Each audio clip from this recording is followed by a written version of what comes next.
Welcome back to Plague Scythe Studios, everyone. Ryan here. Today we're going to be talking about guitar pickups, installing some guitar pickups, and if everything goes as well as I hope it does, demoing said guitar pickups.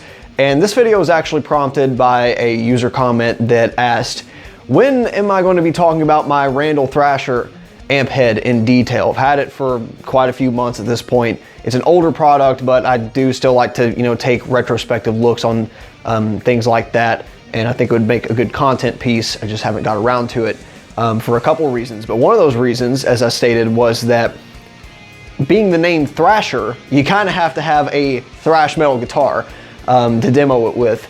And having the Blood Eagle from Wild Audio, I think that'll be a great candidate to get some tones out of. Definitely have the extended range stuff covered. But I wanted a kind of classic Ibanez or Jackson style guitar with passive pickups, since that's a lot of some of the early thrash metal sound involved, some of the more lower to medium output passive pickups. And that's kind of what this guitar has, but there's an interesting story behind this Jackson RR3. So I picked this guitar up, what was it, a good 9 years ago now, in a pawn shop near my local town for about 225 bucks.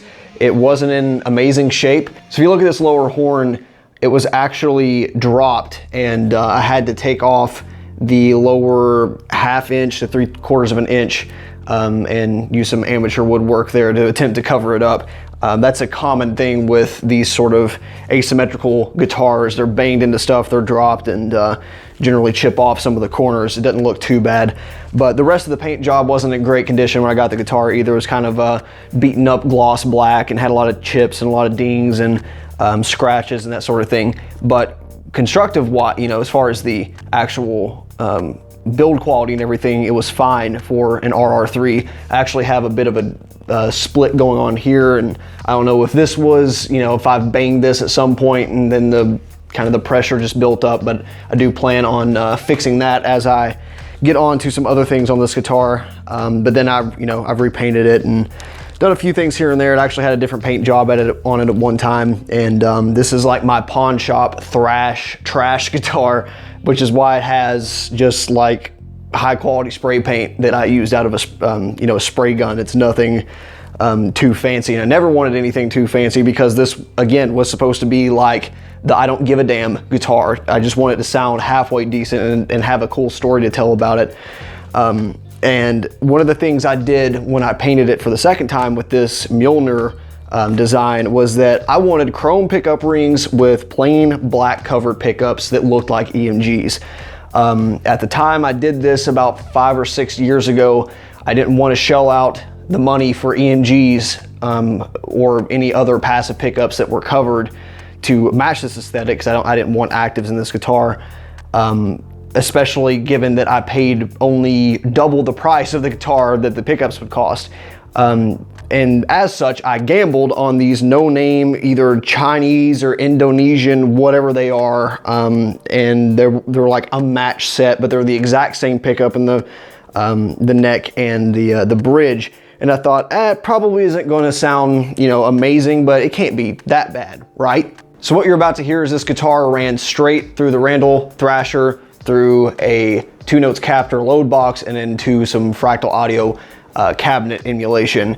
And I've got it set up that way we don't even need an overdrive, nothing to color the sound of the guitar going in. This is pure guitar and amp. That way you can hear exactly what the pickups are doing, and this is what it sounds like.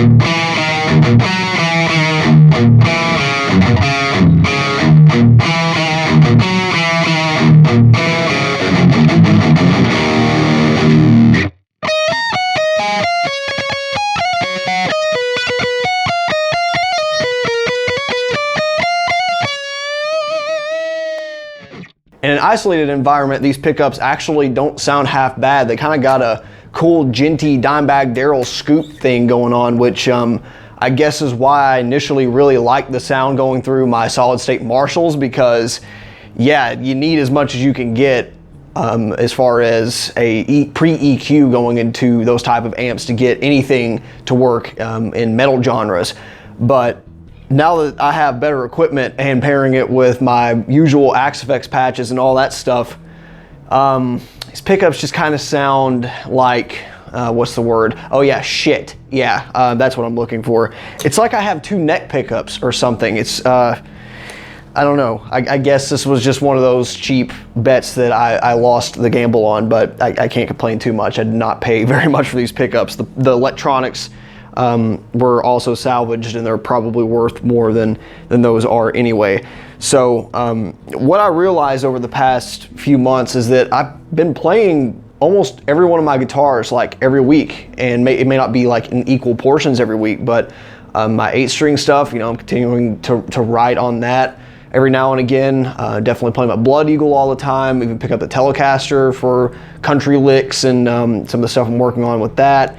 Bass guitar I'm always using for recording, even my acoustic guitar, hell, even a mandolin I picked up a few weeks back. But the one guitar that's really been taking a beating and just been kind of sitting there collecting dust, as you could probably see from the headstock, is my RR3. And all of that is 100% due to the sound of this guitar, because I love every other aspect of it. I have so much sentimental value in this inexpensive instrument. But I love the feel of the neck. I love the upper fret access. I really like the Floyd Rose licensed tremolo. You're not going to get the real deal on a sub $500 guitar. And everything else about it is just like my teenage angst wrapped up in one really cool package. And I feel like because of that, I owe it to put something proper in it. That way I do play it a little bit more, because it's kind of like having an old truck. You really don't care if it gets, you know, scratched and dinged up. I don't even think I'm ever going to paint this again. This is like a good 5 foot away paint job. The closer you get, you're like, oh God, that's really terrible. But it's got some personality to it because of that. So I think now is the time, today is the day to spend some of that YouTube money, thanks to you guys, which is not a lot, but, you know, allows me to do fun stuff like this that I think you guys could get some enjoyment out of at the very least. And we're going to put some proper pickups in it. Unfortunately, I only have one of them in today because I was too cheap to spend like 12 more bucks to get the pair. I thought I would find the ones that were cheaper. The first of the pickups to arrive today is the EMG H4A, which is an Alnico based passive pickup. Yeah, EMG makes passives, believe it or not. And it is also covered, so it looks the same as most of their active line, which is good because that's the aesthetic I'm going for. And the H4 is based off of an 81 without the active element, so it's going to sound pretty similarly, just not have quite the same compression and overall dynamic difference between active and passive pickups. The A is voiced a little bit differently, but it's kind of optimized to be in the bridge position. I have an H4 on the way, which I bought from a different vendor for slightly less money, which is why it's not here yet. And I do plan to put this in the bridge, put the other one in the neck. Thankfully, because they have that modular EMG system where you could just pop them in and out, I could switch them later on if I feel like it between string changes, and we might do that at some point. But for now, that's kind of the plan.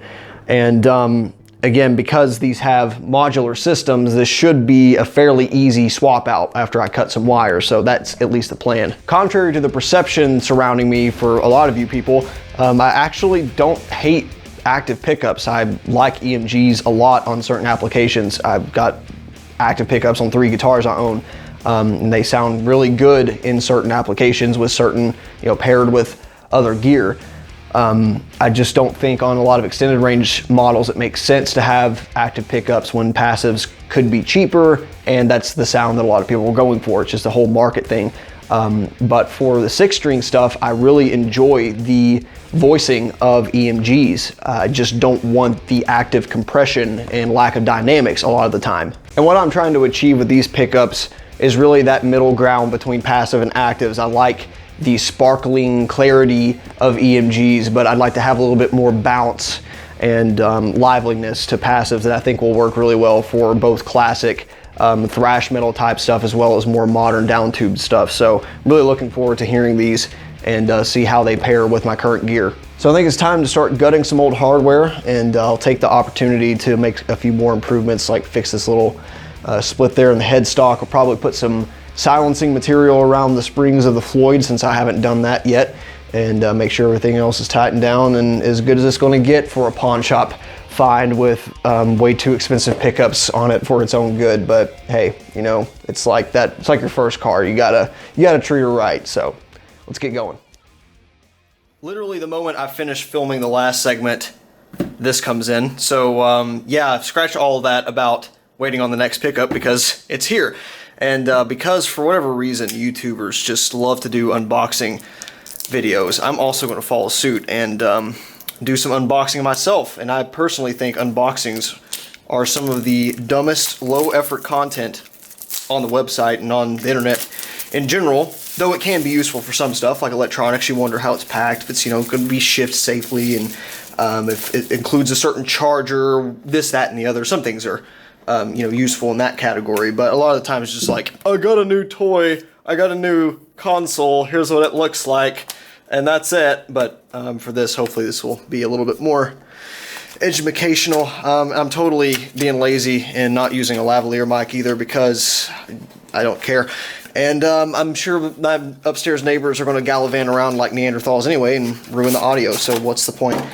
Okay, well, we got a box in a box. This time you get 2 unboxings per box. How special is that? And it looks like an 81, although it's a 4A.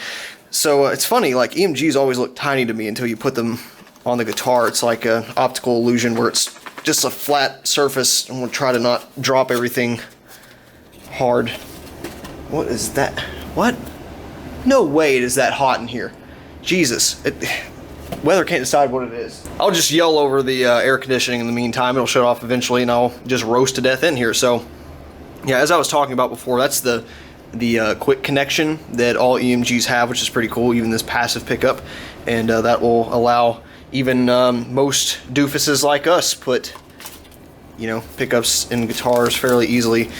Because, oh, yeah, just knocked the camera, it's good. Because I don't have a soldering gun anymore. And I guess this is a walkthrough of what everything that is included. So we got a volume and tone control, both 500K, because, again, they're passives. 250K is generally what you use for active pickups. We got the bus, which we don't need the battery for. Bridge ground connector, which I guess we'll end up needing since, well, no, well, I can't solder the current ground on there, so duh. And then, yeah, all the other extraneous wiring that's needed. So we'll get that unpacked and check it out. And there she is. Looks like, okay, now I see the ground in there. Cool. Well, hopefully my current knobs will fit over that. They are split shaft, and I think they're US style dimensions, so we'll pray for the best. Put that there, and it's basically going to be same story over here on the regular H4. And it should also come with the wiring kit as well. And I don't need another, well, I do need another volume control. That's actually the only other thing. So I'm going to have a lot of spares in this. If anyone needs anything out of this, let me know. I will sell it very cheap, like just to break even on shipping, more or less, because I probably won't be doing anything with it. The input jack and all that stuff is, you know, the rest of this is probably going to be useless to me, because even the other active pickup guitars I have are like using traditional hardware, so it doesn't make a big difference.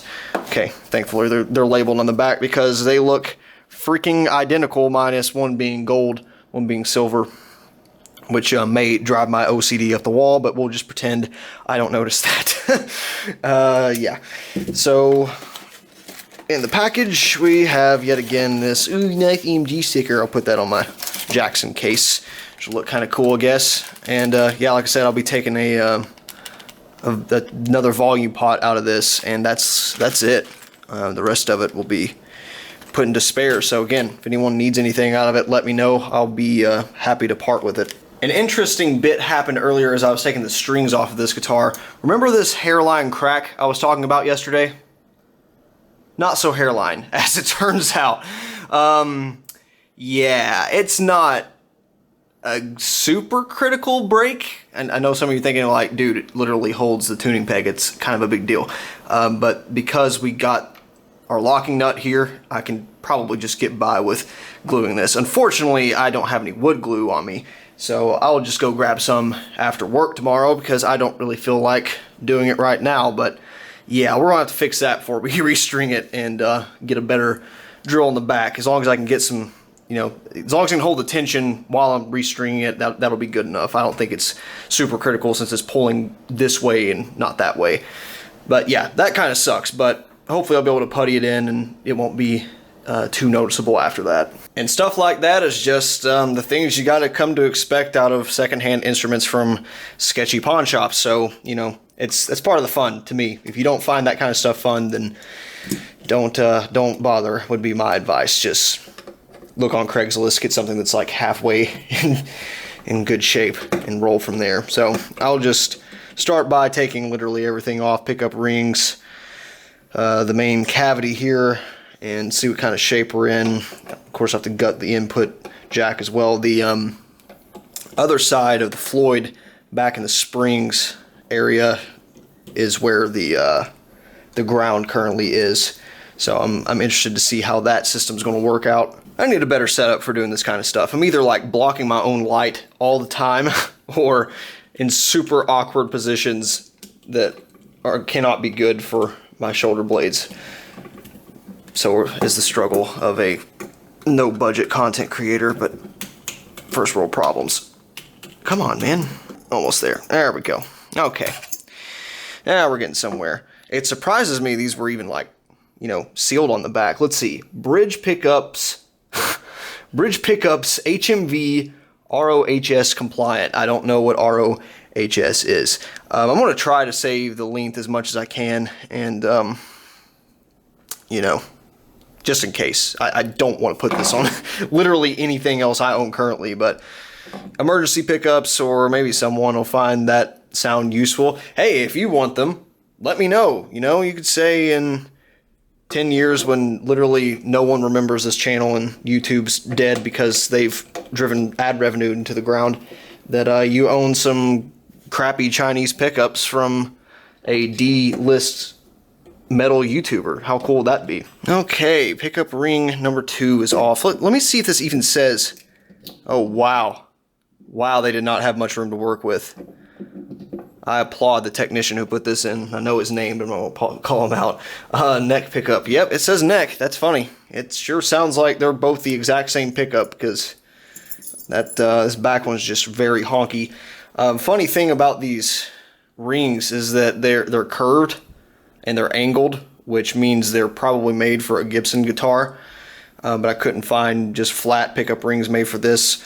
It's also possible that they were just put on wrong, and this is supposed to be the bridge side and this one's supposed to be the neck. So I'll have to put it up and just, you know, try to play with it and see which angle looks the best. But I don't know if there's necessarily a good way to optimize these considering their construction, but it's all right. We got a slight angle. It's not going to like kill the pickup sound or anything. That short lead there on the neck is really concerning to me because I don't know that I'll be able to even save it, at least for this guitar.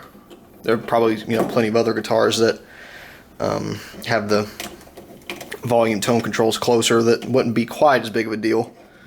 Well, that one's stripped all to shit. Look at that.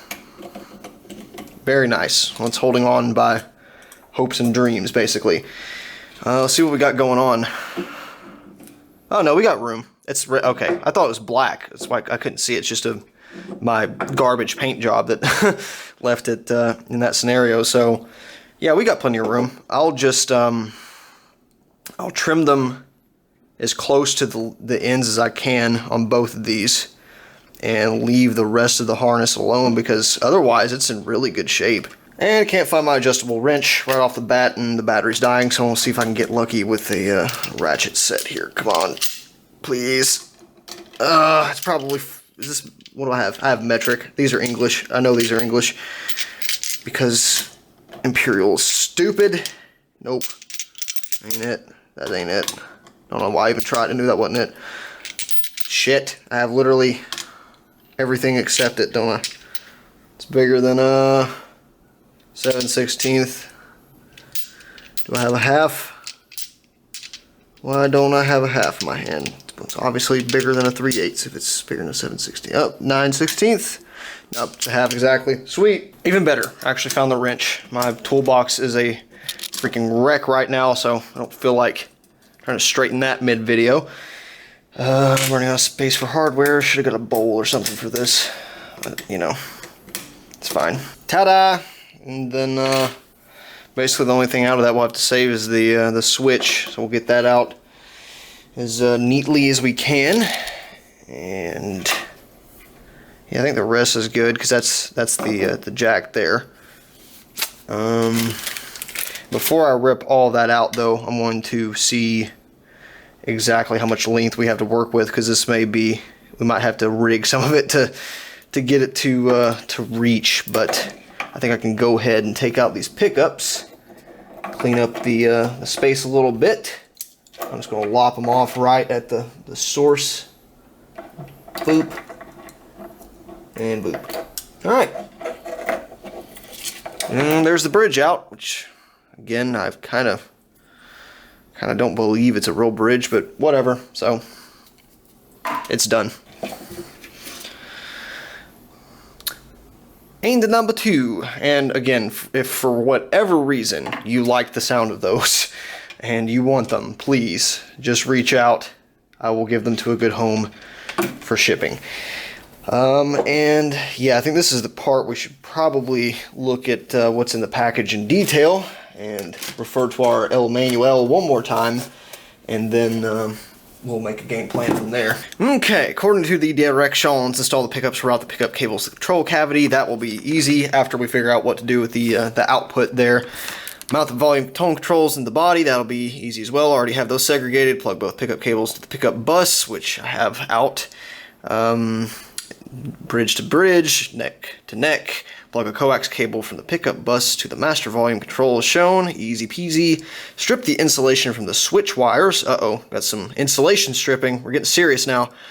And terminal block, the DNK terminal. So that's all what will happen for our switch, which means that I'm going to try to save as much wiring here as possible, because I didn't buy an extra switch because I don't have, again, soldering equipment on me to add more wiring. So hopefully we'll be able to get this short enough to where I don't need to add anything else, and I can just kind of mount that bus in this region here on the pickup, or on the plate there, and plug the output cable to the master tone control, connect the output.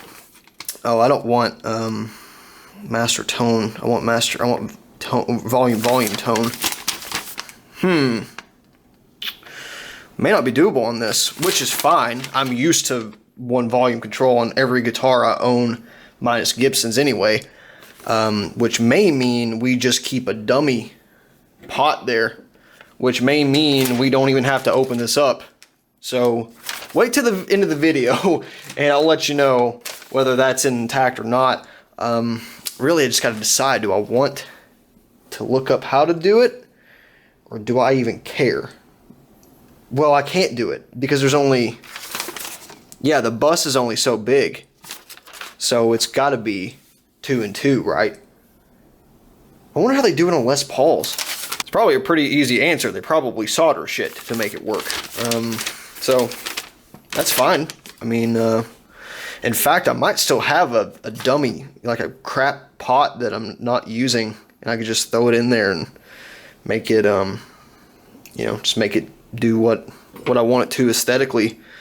The hardest decision is going to be, where do I put it? Because I'm so used to tone here and master bridge here that I feel like those are the two I'll go to. But yeah, that's probably the case. So let me go look real quick and then I'll make a final decision. Holy shit, going through that box was a nostalgia wave. So I've got this old harness that I bought for my Les Paul. They ended up not needing for something I was going to do, and ended up deciding against it. This was like $30. It's no big deal. I like having that around just for spares if need be. Here's the original pickups that were on it. Let me see if I can take one out. Of course, the magnets are drawing to each other. Again, they're not bad. They're cut a little short. They're doable on a lot of guitars. If you had, you know, extra wiring, probably do it. Get the focus. Come on, dude, focus. They're Duncan designed. They're not actual, you know, Seymour Duncans, but they're pretty good. Nothing outstanding. Nothing I would put on great guitar by any means, but if you have something halfway decent and want a new flavor, they're there. So I will also set those aside, and hell, maybe I'll just list this on Reverb just for the fun of it. But any of you guys that want any of this stuff, let me know. Also have a Les Paul chrome pickup ring that I probably ordered for this guitar and found it too tall, so I've got that. That's not being used. It's a Pro line, so nothing fancy whatsoever. I've also got what I was looking for, the old pots, which again I think are metric, and will probably not. Yeah, so these are the short shaft bastards, and even though they're split, they're different size, so that probably will not play nice, but we can try to figure something out. Worst case scenario, I can take these knobs, which are originally on it, which I kind of wish I could get them to work. It'll be interesting to see. Now these are the same shaft length, so that won't work. But perhaps at the very least we could just use the front, have a chrome knob on it, and then the rest will have, or the other two will use our speed knobs, and that will differentiate which one's real and which one isn't. So that could be something. I'll decide on that. Let's get the damn thing wired first, and then we'll make a decision after that. But it's kind of cool going through this stuff. So I think this might have just sank our battleship for doing this all on my own, because this is the output cable. Now I don't know if you could tell, but that isn't exactly long enough to reach here. So yeah, we might be able to wire this together using these caps.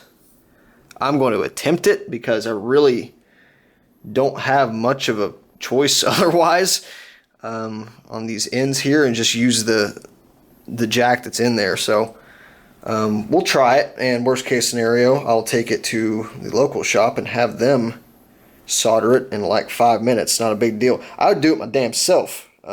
That's not a hard job by any means, but living in an apartment complex, they probably don't particularly care for the fumes that come off of it in their ventilation system. So okay, so in the interim of doing some cautionary camera cooling down, I went ahead and put the master volume, master tone in the locations that I thought I would use them most likely, and then ripped out that harness. So got the 3-way switch all the way over here.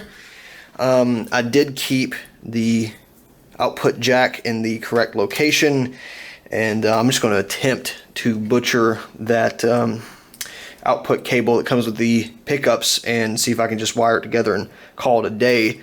And if not, you know, I've got a spare that I can try again, and if that doesn't work, then I'll take it to a tech. It's pretty simple, because this is as much just to see if it'll work. 5 years ago, when I was putting this together the first time and I didn't have that many alternative guitars to play, I would have played on the safe side. But right now, screw it. Makes good content as far as I'm concerned. And then you know what? I just realized, and I thought about this. I wonder what the cap is on the tone, because I don't see it. It must be in the PCB, but huh. Well then. Alright, well, that's interesting. I guess it has to be built in the PCB.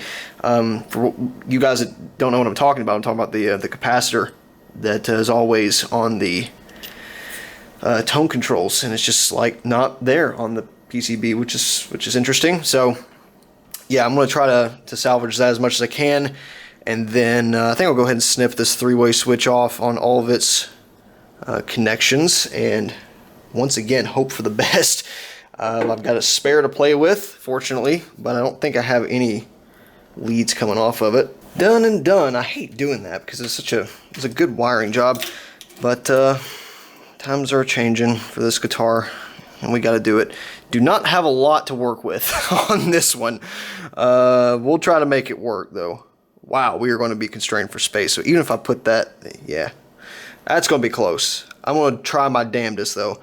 Hopefully, you know what, I'm going to look and see what this bus looks like. So it is indeed the standard 5 wire where we got These are our grounds, and we've got, yeah, 3 input there. So, and I might have to look exactly which one goes to which, because I'm not super familiar with how the polarity works on these switches, to be 100% honest. So let's go ahead and get the pickup wire ran. Not necessarily put the pickups in quite yet, but just get that in its proper location, and then we'll be on our way.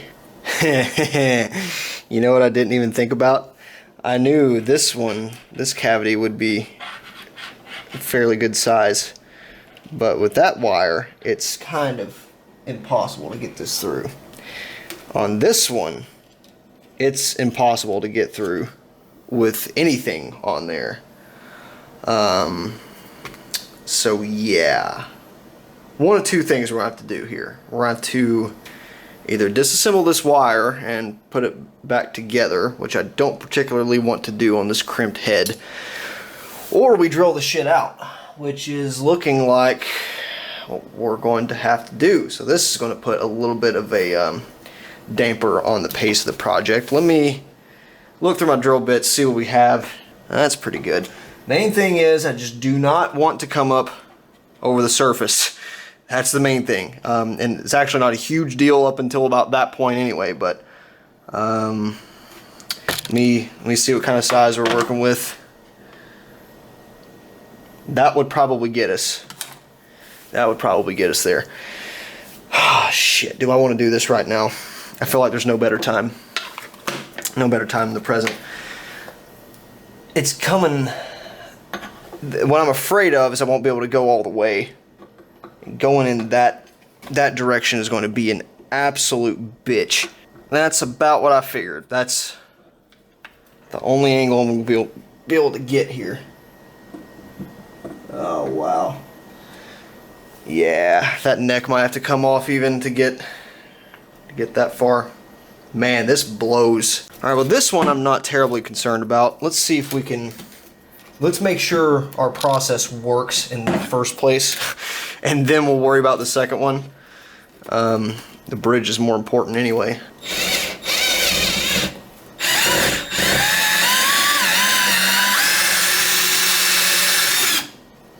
Okay, let's dump that out. Hey, like my new like $60 wireless cordless drill. Ain't that nice? Christmas present to me. Pretty please, pretty please. Look at that. Yes. All right. Well, we know the drill bit size at least. Now it's getting it positioned properly. Nothing can go easy. Knew nothing was going to go easy on this, which is fine. We ain't got to solder. Hopefully, we'll see. But thanks, EMG. Really appreciate you guys making a pickup system that works with literally one model of guitar. It's really cool of you. Perhaps we can take this as a 2-stage battle. I'm just worried that the closer I get with this, the closer I can't get because of that angle. And then I'm going to end up going in an undesirable location, but it's kind of pointed down anyway, so I think we might be all right. I can get at least halfway there. That much I know. So I'm just gonna go slowly but surely. See, this side already seems to be bored out pretty well. All right, let's see where we're at. So that got about 2/3 of it bored that way. And we're gonna need further. This is where I start to scratch my head. I need like a bit that long or more room there. There's really not a whole hell of a lot I can do. And this is a small form factor drill. Let me see my old school crappy drill here. I'm gonna laugh so freaking hard if this is our ticket. This is my old school 60s, 70s Black & Decker drill that is corded. Yeah, no ground. It's made other appearances in guitar maintenance videos, and holy shit, this is almost the exact angle I need. It's not perfect, but that's about it. Might be able to, yeah. Oh yeah. Now if we can just get extension cord, we'll be rocking. Holy mother of jank. Sometimes I think I need my engineering degree revoked. Yeah, that works. Fuck it, you know? Hold my beer. That's my last words. That's what I want on my headstone. I'm not getting buried. Who am I kidding? Alright. Let's YOLO, I guess. I don't know. Go slow. That's what she said.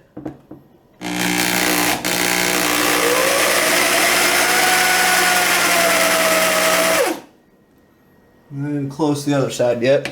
I can't tell if we're going the right direction or not. We'll hollow this whole bitch out the whole way there.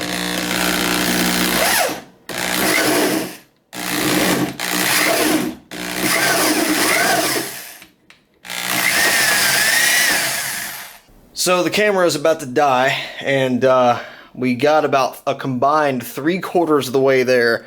We got about that far there and like that far there, but it's not perfectly aligned, and I cannot get that square freaking plug to go through. Everything else will, though. If it weren't for that, it would go. This one works. I gotta clean out the hole a little bit. I think tomorrow after work, I want to stop and get some wood glue for the headstock anyway, some proper epoxy and putty and that kind of stuff, and I'll just pick up some a longer 1/2-inch drill bit and finish it from this angle instead of, or a 1/4 inch rather, instead of having to take off the neck and all that, since I don't want to mess up the joint. I already had the, you know, had it sanded and all that good stuff, so definitely don't want to do that. I've got a royal mess to clean up in here, and then we'll be back at it with part 2, I guess. I was hoping this would be a little quicker, but hey, it's a fun project. Reviving a old guitar that deserves it, you know? So back in the case she goes for the night. Thanks for watching, and see you hopefully in a week or so with part 2. Bye.